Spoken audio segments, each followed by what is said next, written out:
২৬ April Faridpur সদর উপজেলার শহীদ সালাউদ্দিন সরকারি প্রাথমিক বিদ্যালয়ে শিক্ষার্থীদের মাঝে টিফিনের সাথে কাঁচা কলা বিতরণ করেন সহকারী শিক্ষিকা গোলাপী বেগম। এ বিষয়টি সামাজিক যোগাযোগ মাধ্যমে ছড়িয়ে পড়লে শুরু হয় ব্যাপক সমালোচনা। এতে ক্ষোভে ফেটে পড়েন অভিভাবকরা। এ ঘটনার পর ২৮ এপ্রিল কোনো কারণ দর্শানোর নোটিশ ছাড়াই সহকারী শিক্ষিকা গোলাপী বেগমকে সাময়িক বরখাস্ত করা হয়। তবে ওই শিক্ষিকা জানান, গ্রামীণ জন উন্নয়ন সংস্থা নামের একটি প্রতিষ্ঠান খাবার সরবরাহ করেছিল। তবে খাবারের মান যাচাইয়ের দায়িত্ব ছিল না শিক্ষকদের।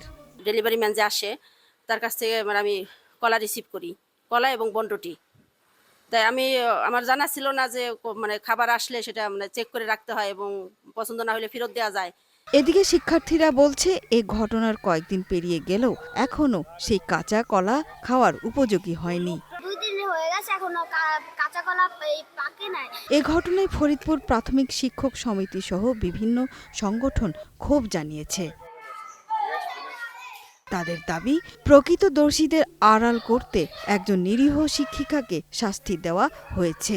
তাই দ্রুত এই সিদ্ধান্ত প্রত্যাহার করা হোক। নির্দোষ শিক্ষক জনাব গোলাপী বেগমের শাস্তি অনতিবিলম্বে মওকুফ করে তাকে বিদ্যালয়ে ফিরে যাওয়ার ব্যবস্থা করা হোক। আর জেলা প্রাথমিক শিক্ষা কর্মকর্তা জানালেন, এরই মধ্যে ওই প্রতিষ্ঠানের বিরুদ্ধে ব্যবস্থা নেওয়া হয়েছে। ফরিদপুর সদরের কাছ থেকে প্রতিবেদন সংগ্রহ করছে এবং তার বিরুদ্ধে ব্যবস্থা গ্রহণ করার জন্য স্কুল ফিডিং প্রকল্পের প্রকল্প পরিচালক বরাবর পত্র প্রেরণ করছে। দ্রুত সঠিক তদন্ত করে দোষীদের শাস্তি এবং বরখাস্ত শিক্ষিকার সম্মান ফিরিয়ে দেওয়ার দাবি জানিয়েছে শিক্ষক সমাজ।